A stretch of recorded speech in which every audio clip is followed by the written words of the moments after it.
Europe और Japan का data खराब आता है पर हमारा पोर्टफोलियो। मैं तो कहूं आज के दिन किसी को वर्ल्ड में छींक भी आ जाए फिर भी हमारा पोर्टफोलियो। मतलब कुछ भी हो जाए, इंडियन इक्विटी मार्केट तो फॉल हो रहा है, किसी भी बहाने से टूटते जा रहा है। दिक्कत होती है यूएस की, फॉल होना स्टार्ट हो जाता है इंडियन मार्केट। यूएस मार्केट अपने लाइफ टाइम हाई पे चलता है और इंडियन मार्केट करेक्ट होकर ऑलरेडी अपने टॉप से 15% डाउन हो चुका है। और अगर मैं बात करूं स्मॉल कैप की, तो आप चेकआउट कर सकते हो अपनी स्क्रीन पे, अपने टॉप से रफली 25% ये ऑलरेडी करेक्ट हो चुका है। मतलब कुछ भी दिक्कत हो वर्ल्ड में, इंडियन मार्केट का पेन डीप हो रहा है और आपके और हमारे पोर्टफोलियो लाल हो चुके हैं। ऐसे समय पे हमें क्या करना चाहिए, डिटेल में डिस्कस करेंगे आज के इस वीडियो में।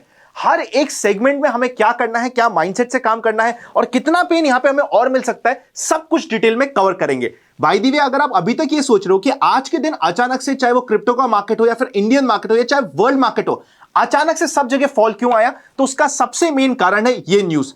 ट्रंप ने 4 मार्च से 10% एक्स्ट्रा चाइना के ऊपर टैरिफ लगाने की बात करती है और चाइना दूसरी तरफ कह रहा है कि भैया अगर ट्रंप साहब ने हमारे ऊपर टैरिफ लगाया तो हम भी इसे रेसिप्रोकेट करेंगे और हम भी टैरिफ वॉर स्टार्ट कर देंगे।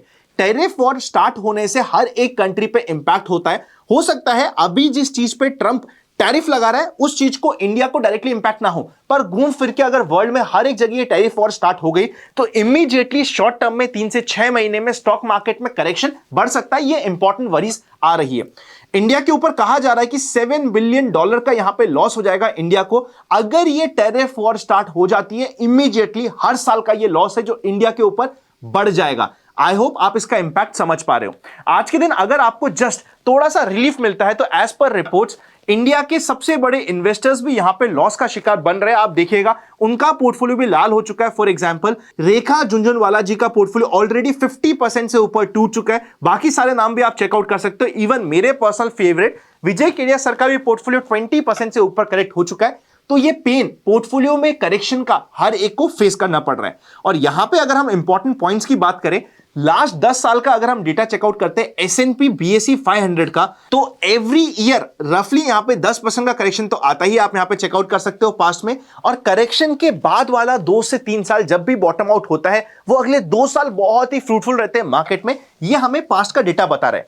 तो मैंने अभी एक साथ आपके लिए सारे डेटा पॉइंटर्स प्रेजेंट कर दिए, यहां पे आप चेकआउट कर सकते हो। पिछले 10 सालों में 16 बार करेक्शन हुआ है S&P BSE 500 का इंडेक्स, और बैक टू बैक यहां पे कितना करेक्शन हुआ, करेक्शन का अगला एक साल कैसा रहा है वो भी मैंने आपको बता दिया है। इस डेटा को इंपॉर्टेंट है तो चेकआउट कर लीजिएगा। अब यहां पे हमें हमारे पोर्टफोलियो में क्या करना है, देखिए मैं डिफरेंट सेगमेंट की बात कर लेता हूं। सबसे पहले मैं स्टार्ट करता हूं निफ्टी में हमें क्या करना है इस चीज को लेके। अगर हम निफ्टी की बात करें तो निफ्टी अपने पहले इंपॉर्टेंट सपोर्ट जोन के पास जा रहा है। अगर मैं एक बार इसके वीकली चार्ट्स आपको लगा दूं, क्योंकि अभी हम लॉन्ग टर्म की बात कर रहे हैं, तो ये इंपॉर्टेंट सपोर्ट एरिया था 22,000 के आसपास का, उसके पास जा रहा है। मतलब ये कि अगर मैं म्यूचुअल फंड का लॉन्ग टर्म इन्वेस्टर हूं और अभी मैं फ्लेक्सी कैप, मल्टी कैप और लार्ज कैप कैटेगरी में टॉप अप करना चाह रहा हूं नेक्स्ट 3 से 6 महीने में स्टैगर्ड वे में, तो हमारे लिए समय स्टार्ट हो चुका है।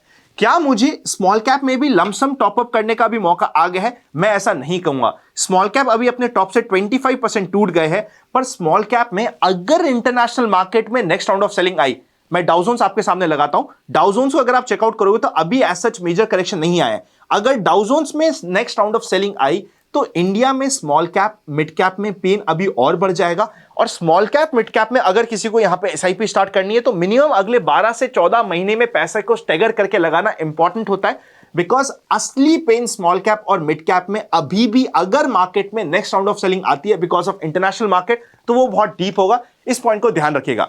अगर आप निफ्टी में चेकआउट करोगे ना, हो सकता है निफ्टी में अगर आप टॉप से चेकआउट करोगे तो निफ्टी में अभी रफली 15% का करेक्शन हो गया है। यहां से मैं मानता हूं कि चलो 8 से 10% का करेक्शन और आ जाता है निफ्टी में, और निफ्टी अपने वीकली 200 डे मूविंग एवरेज तक पहुंच जाता है। तो यहां पे वैसे देखा जाएगा ना तो निफ्टी में इतना पेन नहीं बचा रह गया है। लास्ट 10%, 8%, 7% का पेन रह सकता है। उससे पहले अभी जितने ओवरसोल्ड मार्केट हो चुके हैं, मार्च में आई एम एक्सपेक्टिंग कि एटलीस्ट मार्च में कुछ डेड कैट बाउंस आना चाहिए, पर इस बार डेड कैट बाउंस वहां तक आएगा जहां से लोग बाउंस एक्सपेक्ट कर रहे थे।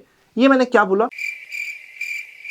देखो ये वीडियो नॉर्मल आपको अनंत का फंडा लग रहा होगा, बट काफी इंपॉर्टेंट बातें मैं डिस्कस कर रहा हूं यहां पे। नॉर्मली लोग एक्सपेक्ट कर रहे थे कि 23,800 से बाउंस बैक आ जाएगा। अब मैं कहता हूं कि 23,800 मार्केट के लिए एक लक्ष्मण रेखा बन चुकी है।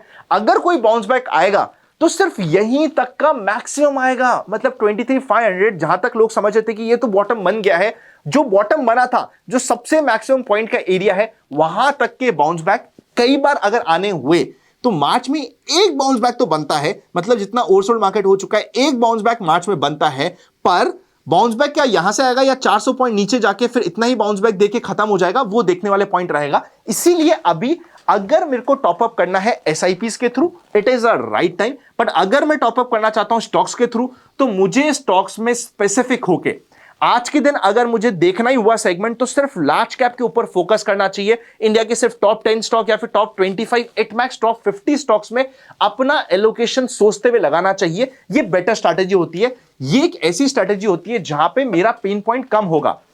एक क्वेश्चन मेरे सामने अभी यहां पे आने वाला है कि अनंत मेरे पास कोई XYZ स्टॉक पड़ा है, वो ऑलरेडी 30-40% टूटा हुआ है, क्या मैं एवरेज डाउन कर दूं? मेरा सिंपल डायरेक्ट आंसर होगा नहीं। बाय द वे मैं आपको डायरेक्ट आंसर सारे के सारे इस वीडियो में देते जा रहा हूं, तो इस वीडियो को लाइक कर दीजिएगा और कमेंट में मुझे बता दीजिएगा कि कौन से स्टॉक में आपको सबसे ज्यादा पेन है, ताकि मुझे भी तो पता चले आज के दिन हमारा सबसे ज्यादा पेन पॉइंट कहां है और कितना पेन है, मुझे कमेंट कर दीजिएगा। और यही इंपॉर्टेंट होता है कि अगर आप स्टॉक में एंट्री ले रहे हो तो 10% का स्टॉप लॉस आपका फ्लैट होना मैक्सिमम आपके लिए इंपॉर्टेंट होता है। तो स्टॉक स्पेसिफिक मैं पर्सनली कहूंगा, कई बार क्या होता है मार्केट में वेट एंड वॉच करना is at times better as compared कि मैं सब कुछ डाल दूं।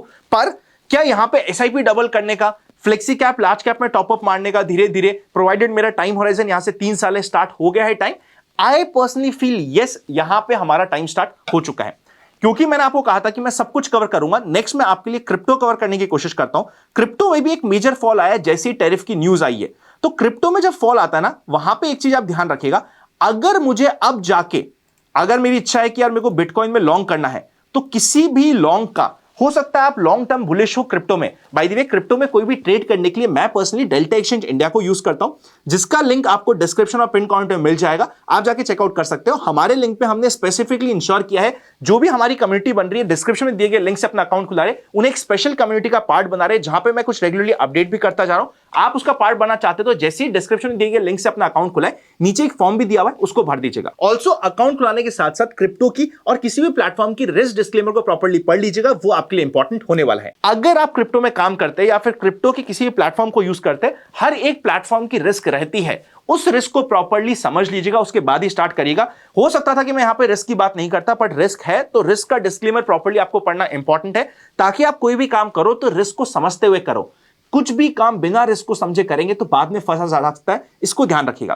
तो अगर मैं बिटकॉइन का यहां पे एनालिसिस करूं, तो जब तक ये अपने 200 डे मूविंग एवरेज के ऊपर नहीं जाता है, यहां पे रैंडमली लॉन्ग करना कई बार बैकफायर कर सकता है। ऑल्दो यहां पे वीकली बेसिस पे लग रहा है कि बिटकॉइन भी अपने इंपॉर्टेंट सपोर्ट 75,000 74,000 के आसपास जाता जा रहा है, बट स्टिल एक बार अपने 200 डे मूविंग एवरेज को रिक्लेम करना will be important for the market. इस चीज को ध्यान रखिएगा।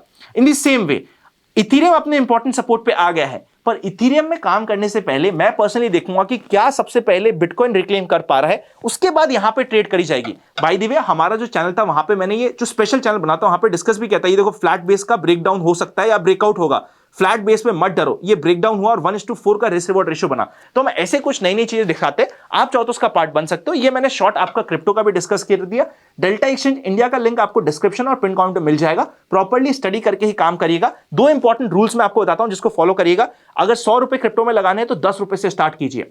लेवरेज आपको यहां पे 100 गुना की मिल जाती है डेल्टा पे। मैं कहता हूं 100 गुना नहीं, 2 गुना लेवरेज से स्टार्ट कीजिए। एक बार सीखिए प्लेटफॉर्म को, एसेट को एक्सप्लोर कीजिए। जब आप कंफर्टेबल हो जाए प्लेटफॉर्म से, विड्रॉ भी करते रहिए। कभी आपको लगता है कि यार यहां पे मेरा पैसा फंस सकता है, तो ज्यादा मत रखिए, विड्रॉ कर लीजिए। जब भी आपको लगे कि मुझे 5-7 दिन ट्रेडिंग नहीं करनी है, विड्रॉ कर दीजिए, वापस से टॉपअप कर दीजिएगा, इमीडिएट टॉपअप होकर दिख जाता है। तो इस चीज को आप ध्यान रखते हुए काम कर सकते हो। नेक्स्ट, अगर वापस से मैं इंडियन मार्केट पे आ जाऊं तो यहां पे आप चेकआउट कर सकते हो। निफ्टी के पेन की हमने बात कर ली है कि निफ्टी का पेन काफी हो चुका है। एक डेड कैट बाउंस के लिए मार्केट शायद रेडी होगा, पर स्टॉक स्पेसिफिक काम करने में मुझे अभी भी स्टॉप लॉस रखना पड़ेगा, क्योंकि अगर मार्केट में बाउंस बैक आता है तो होगा क्या कि काफी सारे लोग यहां पे इसी मार्केट के बॉटम को बॉटम बनाते हुए लॉन्ग कर लेंगे।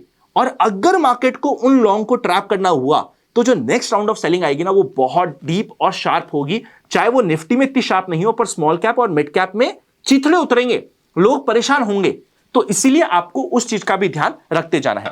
बैंक निफ्टी में मैं अभी भी कहूंगा कि यहां पे नीचे का स्कोप बचा है। प्राइवेट बैंक एक ऐसा सेगमेंट है जहां पे वैल्यू एडिशन या ओवरसोल्ड जोन होते जा रहा है। पिछले 5 साल में 4 साल का सबसे बड़ा अंडर परफॉर्मर रहा है प्राइवेट बैंक। काफी लोग यहां पे बुलिश हो रहे हैं। मैं कहूंगा यहां पे नोटिस रखने की जरूरत है, बट 3 से 4 महीने में, 6 महीने में शायद हमें एक बेटर अपॉर्चुनिटी उस सेगमेंट में मिल सकती है, तो उसको भी हमें स्पेशल नोटिस में रखना चाहिए। अभी भी बैंक निफ्टी का अगर हम लॉन्ग टर्म सपोर्ट की बात करें तो थोड़ा सा दूर जा रहा है, तो उस सपोर्ट को ध्यान में रखते हुए नोटिस में काम करा जाएगा। फाइनली, क्योंकि मैं सारी एसेट क्लास की बात कर रहा हूं, गोल्ड को भी डिस्कस कर लेते हैं। गोल्ड को यहां पे, जहां पे गोल्ड है ना, वहां पे हेज के लिए रखा गया, ठीक है, पर यहां पे इमीडिएटली रिस्क रिवॉर्ड रेशियो नहीं बैठ रहा भाई साहब। मतलब रिस्क रिवॉर्ड रेशियो 80,000 के आसपास ही होगा, जो पहला मुझे दिखेगा कि जहां पे रिस्क रिवॉर्ड रेशियो बैठ रहा है। यहां पे हमारा रिस्क रिवॉर्ड रेशियो नहीं बैठ रहा है। ऑल्दो अगर आपने नीचे के लेवल पे हमारा डिस्कशन सुना होगा गोल्ड पे, तो आपने अच्छे लेवल्स पे एंट्री बार बार कर रखी होगी and you will be very happy.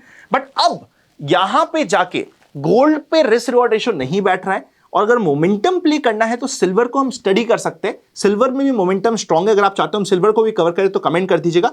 बाकी हमने सारे इंपॉर्टेंट पॉइंट्स को कवर कर लिया है। टुवर्ड्स द एंड, जिनके पास स्टॉक्स है, अगर आपके स्टॉप लॉस हिट हो गए हैं तो स्टॉप लॉस को लेना आपका कंपल्शन है। नहीं लिया स्टॉप लॉस तो वो स्टॉक आपको परेशान करते रहेंगे। अगर आपको अभी लग रहा है कि यार आज मार्केट का लास्ट डे है, मंथ का, मंथली एक्सपायरी भी है, मतलब मंथली एक्सपायरी मतलब पूरे मंथ का क्लोजिंग हो रही है आज, तो आज सारा पेन हो गया फेब का, 5 महीने बैक टू बैक हो चुके हैं। एक और इंटरेस्टिंग डेटा ये है कि अगर आप मंथली चार्ट में जाओगे ना, 5 महीने बैक टू बैक निफ्टी का चार्ट यहां पे रेड हो गया है। ऐसा इससे पहले कब हुआ था? पुराने इंसिडेंसेस को चेकआउट करोगे तो इससे पहले आपको मिलेगा 1995 में और 1996 में। 1995 में 8 महीने बैक टू बैक रेड था, 1996 में 5 महीने बैक टू बैक रेड था। उसके अलावा कभी भी बैक टू बैक 5 महीने रेड नहीं हुआ है, तो एक डेड कैट बाउंस हमें यह भी कहता है प्रोबेबिलिटी कि शायद आ जाए। तो सबसे पहले जहां पे आप फंसे हुए हो वहां पे स्टॉक्स का एक्सपोजर कंट्रोल में लाना इंपॉर्टेंट है, बिकॉज आज के दिन हो सकता है आपको लग रहा हो कि मैं होल्ड कर जाऊंगा। क्या ये सेम होल्डिंग कैपेसिटी 6 महीने और पेन बाद रहेगी आपके पास? क्या आप उस समय याद नहीं करोगे कि यार मेरा 10% का स्टॉप लॉस था, मुझे स्टॉप लॉस लेना चाहिए था? इंपॉर्टेंट है। स्टॉक स्पेसिफिक अगर आपको काम करना है तो स्टॉप लॉस इंपॉर्टेंट है। म्यूचुअल फंड में आप स्टॉप लॉस नहीं लगा रहे तो कोई दिक्कत नहीं है, एक डाइवर्सिफाइड पोर्टफोलियो आपका 5 साल का होराइजन है, चल जाएगा, और पोर्टफोलियो मैनेजर आपके लिए स्टॉक्स की सफलिंग करता रहता है। पर स्टॉक स्पेसिफिक स्टॉप लॉस की कीमत क्या है अभी आप समझ रहे होंगे। नहीं लगाया तो बाउंस बैक में सबसे पहले आपको फंसे हुए स्टॉक्स में से निकलने की कोशिश करना चाहिए और अच्छे बास्केट के स्टॉक्स को ढूंढने की तरफ जाना चाहिए। पर इस बास्केट ऑफ स्टॉक्स की तरफ जाओ उससे पहले term insurance, health insurance, SIP अपने गोल्स के लिए प्लान कर लीजिएगा। इंपॉर्टेंट है। मुझे पता है अभी आपके पेन है, अभी मुझे कमेंट्स भी नेगेटिव आएंगे कि आनंद देखो नेगेटिव बात कर रहे हो, आप हमें कॉशियस कर रहे हो, अभी आप हमें डरा रहे हो। मुझे पता है जब लॉस होता है मार्केट में तो मुझे कमेंट्स नेगेटिव आते हैं। अभी यही मार्केट अगले महीने 10% रिटर्न दे दे तो अपने आप सब लोग खुश है। मैं कुछ भी वीडियो डाल दूं सब लोग बहुत तारीफ करेंगे, बहुत खुश होंगे। बट इस बुरे समय पे सही डिसीजन लेना विल बी इंपॉर्टेंट। आज के इस फॉल के बाद जब मार्केट ऑलरेडी एकदम डीप में है, 22,000 के सपोर्ट के आसपास में है, थोड़ा सा काम होके काम करिए। शायद ये बहुत अच्छा समय हो सकता है आपके लिए अगर आप फ्लेक्सी कैप में टॉप अप मार रहे हो या एसआईपी डबल कर रहे हो अगले 3 से 6 महीने में, तो उस चीज को आप ध्यान रखिएगा। हो सकता है 6 महीना नहीं तो 8 महीने की कर दीजिए on a safer side, but इस समय पे एसआईपी डबल करा हुआ काम आएगा। हमारी टीम से चाहते हो आप एसआईपी करें और एसआईपी डबल करें तो डिस्क्रिप्शन और पिन कमेंट को चेकआउट कर लीजिएगा। कंप्लीट लिंक मिल जाएगा आपको, कंप्लीट फॉर्म मिल जाएगा, वहां पे आप जाके चेकआउट कर सकते हो। Happy learning and I will see you very soon.